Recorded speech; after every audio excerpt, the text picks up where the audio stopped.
মনে করেন একজন আপনার বাড়ির পাশে ২ নম্বর টাকা দিয়ে আঙ্গুল ফুলে কলা গাছ হয়ে গেছে, আছে না? না এরকম আপনার বাপেও খোঁচায়, মায়েও খোঁচায়, আপনার নিজের কাছেও খারাপ লাগে যে আমি কি করলাম।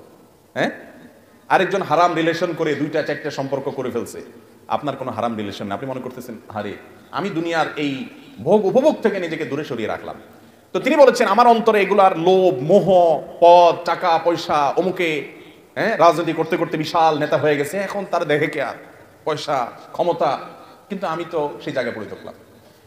মনের মধ্যে এগুলো ঢুকতে চেষ্টা করে, এগুলার বড়ত্ব মনের ভিতরে ঢুকলে তখন আস্তে আস্তে সেগুলো করতে মনে চায়। সাহাবা একরাম বড় বড় সম্রাটদের মাথার উপরের মুকুট স্বর্ণ দিয়ে তৈরি মসজিদে নববীর সামনে এনে রাখা হয়েছে।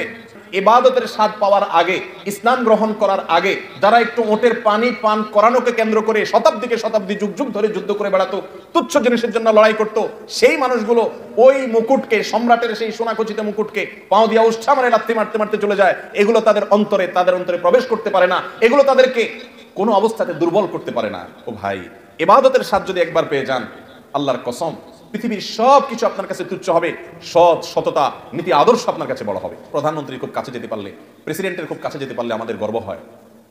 দুনিয়ার প্রধানমন্ত্রী, দুনিয়ার প্রেসিডেন্ট, দুনিয়ার রাজা, দুনিয়ার সমস্ত মানুষের মালিক যিনি, বাদশাহ যিনি, রব যিনি, সবাই যার গোলাম সৃষ্টি, সেই মালিকের সবচেয়ে কাছে যেতে পারে মানুষ যখন সিজদায় চলে যায়।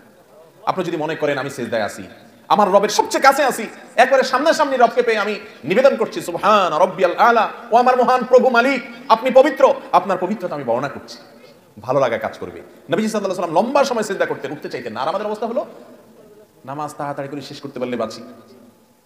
নামাজের পরে যদি বৃষ্টি হয় তো মসজিদের দুয়ারে এসে সবাই এমন ভাবে একত্র হয়, মনে হয় জেলখানায় আছে, বাইরে হওয়ার জন্য সবাই পাগল হয়ে গেছে। ঠিক না? ঠিক ভাইরা আমার, এই ইবাদতের স্বাদ নষ্ট হয় যে কাজগুলোর মাধ্যমে, তার মধ্যে অন্যতম একটা কাজ হলো চোখের গুনাহ, যেটা আজ ব্যাপক হয়ে গেছে, এই জন্য ইবাদতের স্বাদ নাই।